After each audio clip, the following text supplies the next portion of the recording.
que eu quero te mostrar biblicamente é que há fundamento óbvio, claro, explícito na nossa doutrina para que o relacionamento com Deus seja estabelecido numa base diária. Então vamos lá, eu quero começar com uma declaração de Paulo, quando ele escreve em 2ª carta aos Coríntios, no capítulo 4, no verso 16, e diz: por isso, não desanimamos, pelo contrário, mesmo que o nosso ser exterior se desgaste, o nosso ser interior se renova dia a dia. Estou lendo na Nova Almeida Atualizada, mas versões como Almeida Atualizada usa a expressão, em vez de ser interior, o homem exterior e o homem interior. Mas Paulo está dizendo que o corpo, que é o homem ou ser exterior, se corrompe dia após dia. Nós estamos vivendo um processo de envelhecimento, de deterioração. Mas ele diz que o interior, contudo, ele se renova. Então existe uma renovação para o homem interior, que é espiritual. Mas ele diz que ele se renova de dia em dia, ou, como lemos a outra versão, dia a dia. Ou seja, há uma renovação diária. Então Deus nos permite vivemos essa renovação diária. Isso significa que há algo na perspectiva do dia após dia que deve ser entendido, começando lá do início de tudo, na criação. Em Gênesis, no capítulo 3, no verso 8, nós lemos que Deus visitava Adão e Eva, o primeiro casal, diariamente no jardim. Basicamente, Deus estabeleceu qual era o padrão de relacionamento que ele queria ter com o homem desde o início. Alguém diz com muita propriedade: se você quer entender o propósito, volte à origem. E quando vemos tudo lá no início, antes da queda, percebemos que Deus queria um relacionamento diário. A palavra de Deus diz que as misericórdias do Senhor se renovam a cada manhã. Qual o propósito de renovar a misericórdia? A misericórdia é oferecida ao ser humano. E manhã após manhã, uma nova cota da misericórdia nos está disponível, porque Deus espera que a gente possa buscá-la dia após dia. Quando olhamos para o maná, e há uma figura espiritual por trás do maná. O maná era o alimento que o povo precisava para o seu sustento natural e a sobrevivência no deserto. Mas em Deuteronômio, no capítulo 8, no verso 3, a Bíblia nos mostra que uma das razões pelas quais Deus concedeu o maná foi levar o seu povo a entender que nem só de pão vive um homem, mas de tudo o que procede da boca de Deus. O Senhor Jesus faria uma aplicação em Mateus, no capítulo 4, a respeito desse texto de Deuteronômio 8:3, que fala sobre o maná, dizendo: nem só de pão viverá o homem, mas de toda a palavra que sai da boca de Deus. Então nós precisamos entender que o maná figura a palavra de Deus. E qual era a forma como Deus determinou o envio do maná? Era diário. Em Êxodo, no capítulo 16, nós lemos no verso 4, e depois dos versos 19 a 21 o seguinte: então o Senhor disse a Moisés: eis que farei chover do céu pão para vocês, e o povo sairá e recolherá diariamente a porção para cada dia. Não só recolheriam diariamente, mas a porção que pegariam deveria ser apenas para aquele dia. Dos versos 19 a 21 nós lemos: então Moisés disse: ninguém deixe nada para a manhã seguinte. Eles, porém, não deram ouvidos a Moisés. E alguns deixaram do maná para a manhã seguinte, mas deu bichos e cheirava mal. E Moisés se indignou contra eles. Colhiam-no, pois, manhã após manhã, cada um quanto conseguia comer, porque vindo o calor do sol, o maná se derretia. A figura que nós temos é que Deus não apenas o enviava dia após dia, mas ele queria que colhessem apenas a porção do dia. No dia seguinte voltariam a colher. Ou seja, nós temos um parâmetro estabelecido por Deus de que o maná, que figura a palavra de Deus, deveria ser usufruído diariamente. Também precisamos entender em Atos, no capítulo 2, nos versos 46 e 47, que a Bíblia diz assim: diariamente perseveravam unânimes no templo, partiam o pão de casa em casa e tomavam as suas refeições com alegria e singeleza de coração, louvando a Deus e contando com a simpatia de todo o povo. Enquanto isso, o Senhor lhes acrescentava dia a dia os que iam sendo salvos. Então a Bíblia não só mostra que eles perseveravam diariamente no templo, mas a Bíblia diz que dia após dia o Senhor acrescentava aqueles que iam sendo salvos. Então percebemos já no Novo Testamento, no padrão da vida da igreja, que eles compreenderam. Eles não viviam apenas de um evento semanal, de um culto de celebração semanal apenas, mas viviam de um relacionamento diário, buscando a Deus no templo, em casa, né, tomando suas refeições, testemunhando de Jesus, ganhando as pessoas dia a dia. Então, estabelecido que o relacionamento com Deus é diário, eu quero falar um pouco a respeito da importância de estar com o Senhor, né, de realmente separar tempo para estar com Ele todos os dias. Em Atos, no capítulo 4, no verso 13, a Bíblia se refere aos apóstolos, dizendo que, ao olharem para ele, o texto diz, reconheceram que eles haviam estado com Jesus. Eu acredito que uma das marcas que nós cristãos devemos carregar, né, além de uma conduta que reflete integridade, que reflete coerência com aquilo que a palavra de Deus ensina, nós também precisamos entender a importância de que as pessoas consigam perceber nas nossas vidas o resultado de termos estado com Jesus. Eu lembro quando ainda era garoto de ouvir uma frase que meu pai comentava algumas vezes nas pregações, ele era pastor, ele dizia assim, se eu ficar um dia sem orar, eu sinto a diferença. Se eu ficar uns 2, 3 dias sem orar, ele dizia, minha esposa sente a diferença. Daqui a pouco meus filhos vão sentir a diferença. Mas ele dizia, se eu passar de uma semana sem orar, a igreja vai sentir a diferença, né? Em outras palavras, meu pai dizia, ainda que você não torne público o seu tempo com Deus, o resultado dele, ou da falta dele, pode ser percebido pelo público. E nós precisamos entender a importância de estar com o Senhor, não apenas pelo resultado que podemos transbordar na vida de outros, mas primeiramente pelo próprio relacionamento com Deus. Em Lucas, no capítulo 10, dos versos 38 a 42, nós temos aquele conhecido episódio que envolve, né, a visita de Jesus na casa de Marta e Maria em Betânia. A Escritura diz, indo eles de caminho, entrou Jesus num povoado, e certa mulher chamada Marta hospedou na sua casa. Tinha ela uma irmã chamada Maria, e essa quedava-se assentada aos pés do Senhor, a ouvir-lhe os ensinamentos. Marta agitava-se de um lado para outro, ocupada em muitos serviços. Então se aproximou de Jesus e disse, Senhor, não te importas que minha irmã tenha deixado que eu fique a servir sozinha? Ordena-lhe, pois, que venha ajudar-me. Respondeu-lhe o Senhor, Marta, Marta, andas inquieta e te preocupas com muitas coisas. Entretanto, pouco é necessário, ou mesmo uma só coisa. Maria, pois, escolheu a boa parte, e essa não lhe será tirada. Nós temos algo digno de nota aqui, que é quando o Senhor Jesus diz, uma só coisa é necessária, né? Marta queria agradar Jesus, estava na boa intenção, ela estava praticando não só algo que poderia ser classificado como boas maneiras e cultural, que era a hospitalidade, mas um princípio bíblico. Ela não apenas estava interessada em servir Jesus, mas Jesus normalmente não chegava sozinho, tinha uma tropa que viajava com ele, né? Imagino que preparar comida para aquele grupo todo era trabalhoso. E ela perde parte da mão de obra, talvez 50% da mão de obra, que era sua irmã, que em vez de estar ajudando na cozinha, né, e nas questões da casa, ela estava lá sentada aos pés do Senhor Jesus. E embora a motivação de Marta é correta porque ela quer agradar Jesus, nós precisamos observar que ele diz, uma só coisa é necessária. Em outras palavras, no final das contas, no frigir dos ovos, como diziam os antigos, uma coisa realmente conta. Que coisa é essa? Quando o Senhor Jesus diz, Maria escolheu a boa parte, significa que estar aos pés do Senhor é aquilo que realmente conta e importa.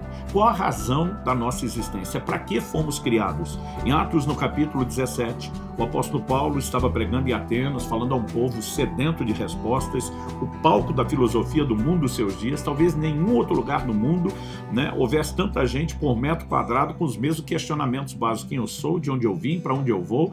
Para esse povo sedento de resposta, o apóstolo Paulo diz que de um só homem, versos 26 e 27 de Atos 17, de um só homem, Deus fez todas as raças e tribos dos homens. E aí entra o indicativo de propósito da criação, para que o buscassem.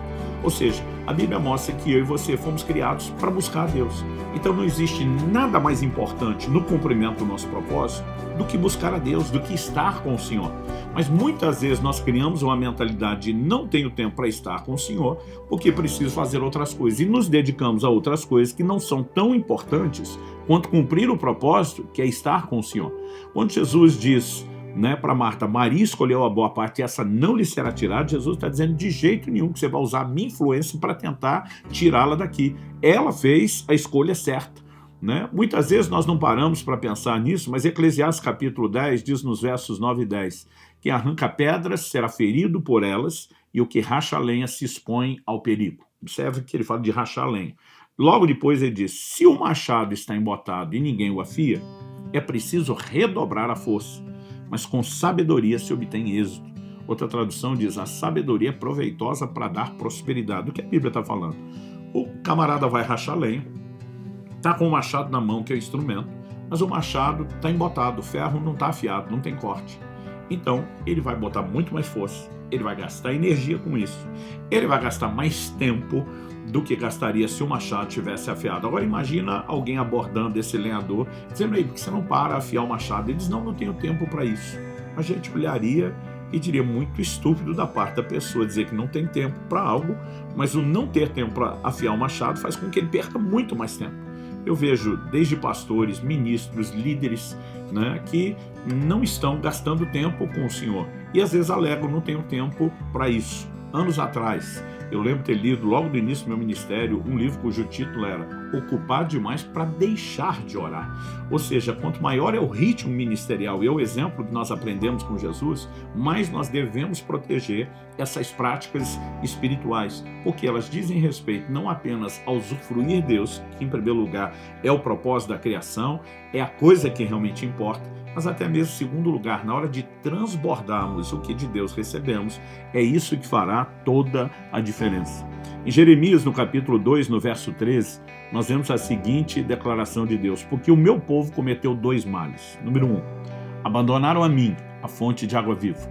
Número 2, cavaram cisternas rachadas, outras traduções de cisternas rotas, que não retêm as águas. Né? Deus está dizendo, meu povo cometeu 2 males. Primeiro, me abandonaram, eu que sou a fonte de água viva. Né? Quando não vamos ao Senhor, estamos abandonando a fonte de água viva. Mas por que abandonar a fonte? A Bíblia diz, fizeram para si cisternas. As cisternas era o lugar onde eles depositavam, guardavam, armazenavam água de chuva, né? E de outras formas. Para quê? Para que não precisassem ter que se locomover em direção à fonte e buscar água. Hoje nós temos água encanada, né? Todo o conforto nem nos permite imaginar o trabalho que era carregar água. Mas até pouco tempo, estamos falando de 1,5 século atrás, em muitos lugares do Brasil, a realidade era da pessoa carregando a lata d'água na cabeça. Né? Ela fazia força, ela tinha longas caminhadas, carregava peso, era custoso. Agora, se a cisterna está cheia e a gente não precisa ir buscar água todo dia, é mais confortável. Mas Deus está dizendo, eles me trocaram a minha manancial e tentaram armazenar água para não ter que vir a mim buscar. Só que Deus diz, é impossível você armazenar as águas da minha presença. Há algo a respeito desse relacionamento diário com Deus, que não adianta eu e você, a semelhança do que os israelitas fizeram com o maná, né? Tentar trabalhar com estoque. Né? Eu brinco que às vezes o crente tenta dar uma de camelo, vamos encher o tanque, enfrentar 40 dias no deserto com aquilo, e não é essa a dinâmica do relacionamento com Deus. Nós já mostramos que o relacionamento com Deus tem uma base diária. E, além de entendermos a base diária do relacionamento com Deus, qual o momento do dia que deveríamos buscar a Deus, ou seja, ter o nosso momento devocional. Né? Eu não quero estabelecer aqui uma regra que é inflexível. Né? Há pessoas, por exemplo, são aquelas pessoas matinais, já acordam de manhã cheias de energia, disposição, mas quando, né, vai entardecendo o final do dia, elas já estão acabadas e não rende para muita coisa. Há aqueles que de manhã demoram para pegar, eu brinco que parece que é o carro que vai pegar no tranco, né, que dá trabalho com a ignição, mas no final do dia são as pessoas que estão ali acesas, ligadas, acordadas, né? Então tem pessoas que preferem fazer o devocional no final do dia por ser um momento que elas dizem, olha, mentalmente me rende mais. Então eu não quero estabelecer aqui nada inflexível, até porque eu sempre fui a pessoa que no final do dia, meu tempo com Deus, ele me parecia render mais do que no início. Mas há algo que eu quero estabelecer como sugestão e que ao longo do tempo eu tenho tentado mudar e ajustar na minha própria vida, que diz respeito ao princípio das primícias do dia. Então vamos lá, em Romanos, no capítulo 11, no verso 16, a Bíblia diz assim, se forem santas as primícias da massa, igualmente será santa a sua totalidade. Se for santa a raiz, também os ramos o serão. Por que ele está falando das primícias da massa e depois da sua totalidade? Né? A celebração da festa das primícias, né? ou da colheita, da consagração das primícias, ela tinha duas etapas. Em primeiro lugar, a pessoa entrava na colheita, abraçava ali um feixe com o braço, com o outro cortava com a foice, ela parava, interrompia o processo, ia apresentar aquilo em oferta e movimento ao Senhor, né, através do sacerdote. Depois ela contava um período determinado por Deus e haveria uma nova oferta a ser feita ao Senhor. Dessa vez, ela faria uma oferta de cereais, é por isso que a Bíblia usa a expressão a massa, ou pão das primícias, e ela seria trazida já com o fruto daquilo que também foi colhido, mas ainda não estava sendo consumido. Então Deus está dizendo, se você santifica a primeira parte de algo, as primícias, aquilo do qual ela foi tirado, o restante que vem depois, foi santificado junto. A mesma lógica vale para a declaração. Se for santa a raiz, também os ramos o serão. A raiz não é só a parte principal da árvore. É a primeira parte, que quando a semente germina e se forma, são né, obviamente, as raízes. Quando a primeira parte de algo é santificado, o restante que vem dela também será. Se nós seguimos essa lógica e santificarmos ao Senhor o início do dia, né, acredito que nós estamos santificando o restante do dia. Além também de colocar Deus em primeiro lugar, à frente e antes das demais coisas. Se é a razão principal da nossa existência, por que ignorar isso? Em Êxodo 34:2, nós vemos Deus falando com Moisés: prepare-se para amanhã, para que você suba pela manhã o Monte Sinai e se apresente ali diante de mim no alto do monte. No Salmo 5, verso 3, nós lemos Davi declarando: de manhã, Senhor, ouves a minha voz. De manhã te apresento a minha oração e fico esperando. Né? Isso aponta, não apenas sugere, para o fato de que havia um posicionamento de buscar a Deus logo cedo. Isaías capítulo 50, verso 4 diz: o Senhor Deus me deu língua de eruditos, para que eu saiba dizer boa palavra ao cansado. Ele me desperta todas as manhãs. Desperta-me o ouvido para que eu ouça como os eruditos. Me desperta para que eu o ouça. Ou seja, tão logo acordamos, um excelente momento para dar ouvidos a Deus, a sua palavra. Marcos capítulo 1, verso 35 diz: tendo se levantado de madrugada, está falando de Jesus, quando ainda estava escuro, Jesus saiu e foi para um lugar deserto e ali orava. É lógico que havia uma dinâmica no mundo antigo, diferente do mundo moderno, que era a própria ausência de eletricidade, de luz artificial. Nós temos as candeias, né, que eram usadas, mas de uma maneira muito limitada em termos, né, daquilo que nós podemos dizer de trazer claridade, a capacidade de atividades. Então, 6 horas da tarde, escurecia, essas pessoas já não tinham muitas atividades, muitas delas às 8 horas estavam dormindo. Ou seja, quando nós lemos a expressão meia-noite, era metade da noite mesmo. A pessoa podia fechar às 8 horas do ciclo de sono e acordar às 4 da manhã, antes do sol nascer. Ou seja, quando acordavam, também ainda não havia muitas atividades. E normalmente um tempo como esse, antes de começar o trabalho pesado, era um momento muito propício para se buscar a Deus. Né? Eu sei que hoje nós temos uma outra dinâmica de horários e tudo mais, mas o princípio, ele merece ser considerado. Quando santificamos o Senhor, as primícias do dia, estamos santificando o restante daquilo do qual, né, essas primícias foram tiradas. Estamos declarando a Deus que Ele é importante, que Ele vem em primeiro lugar. Estamos garantindo, né, aquilo que não poderia ser negociado na correria do dia a dia depois. Vamos falar um pouco a respeito das práticas devocionais. Em primeiro lugar, o que é a definição disso? Quando falamos de devoção, estamos falando do tempo com Deus, obviamente. Hoje em dia, eu vejo pessoas que acreditam que um tempo devocional é fazer uma leitura de um texto pronto, né? Então, algo que te faça refletir nas coisas de Deus, e está ótimo. Eu quero te dizer que isso está longe de ser o que deveria, né, definir o nosso momento devocional com Deus. Aliás, já cheguei, né, a ver literaturas que, assim, devocionais para pessoas que não têm tempo. Né? Às vezes são figuras em pequenas frases onde a pessoa sequer vai refletir em alguma coisa. E algo deve estar muito errado quando a gente está tentando oferecer, né, subterfúgios para que as pessoas não precisem arrumar tempo para o devocional. Independente de quanto durará o seu devocional, evidentemente, nós precisamos aprender a nos organizar para ter o tempo com Deus.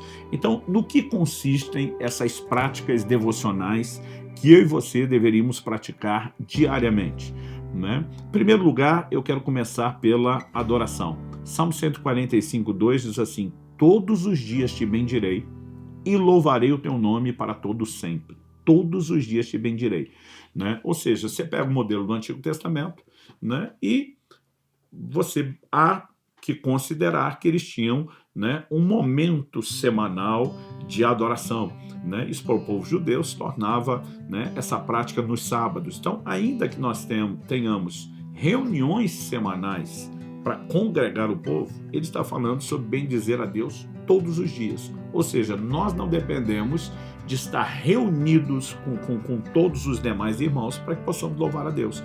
Nós podemos fazer isso todos os dias, e não só podemos, como devemos fazer isso no âmbito pessoal, né? Então, acredito que todos os dias devemos louvar ao Senhor. A adoração não se resume à música, embora não a exclui e também a inclua, né? Nós precisamos entender isso, que quando tiramos tempo agradecendo o Senhor por tudo que Ele tem feito, reconhecendo quem Ele é, né, fazendo afirmações a respeito da sua grandeza, nós estamos adorando a Deus. Também é importante, né, que a gente possa aproveitar não só no momento devocional, ao longo do dia, oportunidades que temos para adorar o Senhor também com músicas e canções. Eu, de toda a minha família, sou o que menos carrega qualquer traço de musicalidade, mas ainda assim, às vezes gosto, né, de botar um momento de música, de orar com aquela música, às vezes, né, me arrisco a cantar junto quando tem ninguém por perto, porque ninguém, né, iria suportar me ouvir cantando, mas a definição de adoração não depende da música, né? Muitas vezes podemos estar ali sem nenhuma música, sem nenhum instrumento, né, reverenciando a Deus de diversas formas, né? Eu particularmente gosto de um tempo devocional, dobrar os meus joelhos, declarar algo diante de Deus. Não é uma exigência bíblica que oração e adoração seja feita só dessa forma, mas é parte do modelo bíblico, essa figura de rendição. Então, ainda que a música não esteja lá, eu e você precisamos entender a importância da adoração, do louvor, né, de engrandecer a Deus. Segundo lugar, nós precisamos entender a importância da oração. Em Mateus, no capítulo 6, quando o Senhor Jesus, indagado pelos discípulos que pedem, nos ensina a orar, né, os orienta, nós temos algo interessante. O verso 11 de Mateus 6 nos mostra que Jesus, numa oração modelo, não é uma reza a ser repetida, mas é um modelo de oração, o Senhor ensina eles a dizer: o pão nosso de cada dia nos dá hoje, né? Ou seja, o pão diário dá hoje. E amanhã ora outra vez. E depois da manhã, ora mais uma vez. E depois de amanhã, vai ter que orar outra vez. E depois de amanhã, vamos seguir orando, porque a oração, ela deveria fazer parte de uma base diária. E não apenas o clamor pelo pão, mas obviamente toda a extensão desse modelo de oração aponta na direção de algo que eu e você deveríamos fazer dia após dia. Agora, já destacamos a importância da adoração, já falamos aqui sobre oração em base diária. A pergunta é: e a leitura e a meditação na palavra, né? Depois ofereceremos aulas aqui falando sobre adoração, falando sobre oração, falando sobre leitura e meditação bíblica. Vamos ter aulas sobre cada uma dessas práticas, mas eu quero por enquanto mostrar, estamos dizendo que é uma devoção diária e quais são, né, as práticas que devem estar no nosso momento devocional. Então, falando sobre a meditação na palavra, em Deuteronômio 17, nos versos 18 e 19, nós lemos o seguinte: também Deus estava falando sobre o futuro rei. Quando se assentar no trono do seu reino, mandará escrever no livro uma cópia dessa lei, feita a partir do livro que está com os sacerdotes levitas. O rei terá esse livro consigo e nele lerá todos os dias da sua vida, para que aprenda a temer o Senhor seu Deus, a fim de guardar todas as palavras dessa lei e esses estatutos para os cumprir. Ou seja, não era todo o povo que tinha acesso à lei de Deus. Muitas vezes as leituras da lei eram feitas publicamente. O povo se reunia para que os sacerdotes que tinham acesso a essas cópias dos livros fizessem a leitura e dessa forma eles tomassem conhecimento. Aliás, a gente pode dizer que durante muito tempo a maior parte do povo de Deus não teve acesso, né, ao livro da lei. Então, quando você vê declarações do próprio Davi, o quanto amo a tua lei, porque ele, como rei, tinha uma cópia e tinha acesso, mas não era privilégio de todos, né? Agora, desde a reforma protestante, onde nós tivemos também ali a prensa, né? Começando a gráfica a partir de Gutenberg, a Bíblia se tornou um livro popular, acessível, que pôde ser colocado na mão das pessoas. Agora, se Deus está falando que a leitura diária nos ajuda a aprender a temer o Senhor, e hoje não dependemos apenas, né, de um ou outro ter acesso, e todos nós temos acesso, então como deveríamos usar? Da mesma forma como Deus recomendou que aqueles que tinham acesso na época, que não eram todos, usassem, numa base diária, leituras bíblicas diárias. E nós não lemos a Bíblia apenas para aprender o que está escrito, mas para aprender o temor do Senhor, né? Ou seja, não é apenas ter acesso às informações, conhecer o credo doutrinário, as histórias, mas eu e você precisamos entender que a palavra renova a nossa mente, e isso determina a transformação, ela alimenta o nosso espírito, ela alimenta a nossa fé, enfim, há vários motivos pelos quais eu e você devemos ter um relacionamento com a palavra de Deus. Eu sei que não podemos limitar só a leitura, porque a Bíblia faz uma distinção de leitura e meditação. Posteriormente, na aula correta, nós vamos falar a respeito disso. Mas o ponto a ser destacado é: devemos aproveitar as facilidades do mundo moderno. A maior parte das pessoas hoje consegue carregar a Bíblia na palma da sua mão, num celular, né? Você tem programas de leitura, você tem inúmeras facilidades, o tamanho da letra, o tipo de versão que quer, né? Há muitas formas e maneiras de nos organizarmos para que a gente possa ter essa relação com a palavra de Deus, né? A Bíblia tem 1189 capítulos. Eu digo que o mínimo que se espera de um crente deveria ser uma leitura anual, né? E para uma leitura anual, você consegue fazer isso com 3,25, ou seja, 3 capítulos e um quarto de capítulo por dia. Quando meu filho, né, era pequeno, começou a ler a Bíblia, eu dizia para ele: filho, de segunda a sexta, dia de aula, você lê 3 capítulos. Sábado, domingo, não tem aula, você lê 4. Né? Ele começou a ler a Bíblia ainda criança. Aos 6 anos de idade, ele tinha completado a primeira leitura, aos 7 a segunda, né? Aos 8 a terceira. Com 9 anos, ele falou: pai, se eu ler 7 por dia, que vai dar um pouco mais que o dobro, eu leio 2 vezes no ano. Eu falei: né? Ele começou a manter isso diariamente e ler a Bíblia 2 vezes por ano. Né? Aos 11 anos de idade, ele já tinha lido a Bíblia 9 vezes. E eu lembro que um dia eu falei para ele: é melhor você parar de contar, porque isso às vezes deixa a pessoa, né, orgulhosa a respeito do assunto, mas o importante é que a gente leia. Então nós precisamos de leitura e meditação na palavra, né? E uma boa sugestão é entender que Jesus em Mateus 6 diz: quando você for orar, entra no teu quarto, fecha a tua porta, Mateus 6,6, e fale a sós, ou seja, em secreto com o teu pai. Então, no momento devocional, a gente deveria encontrar lugares especiais, né? Quando Jesus falou do quarto, ele está falando de algo reservado. Isso não significa que o devocional tenha que ser feito só no quarto, mas nós precisamos encontrar lugares reservados, calmos, tranquilos, com privacidade, sem interrupção, onde a gente possa desenvolver essa prática. O que a maioria das pessoas que tem praticado ao longo do tempo dizem é que quando você define um lugar, você cria um senso de identidade, uma espécie de ambiente, né? Isso facilita a rotina, né? No entanto, há momentos que temos que adequar. Eu, nas minhas viagens, né? Há momento que eu leio a Bíblia num hotel, tem hora que eu estou lendo num aeroporto, tem hora que eu estou lendo num voo que começa muito cedo, porque eu não quero deixar isso para depois. Então, nós também podemos fazer adequações, mas deveríamos nos organizar, inclusive de preferência tendo um ambiente, porque isso também se torna de grande utilidade. Então, termino dizendo: o momento devocional não é ler uma reflexão num livro. Isso pode até ser um acréscimo, mas nós temos que ter essas práticas de adoração, oração, leitura e meditação na palavra, e elas devem acontecer em base diária, devem ser parte da nossa prioridade. Que Deus nos ajude não só a entender, mas a praticar essas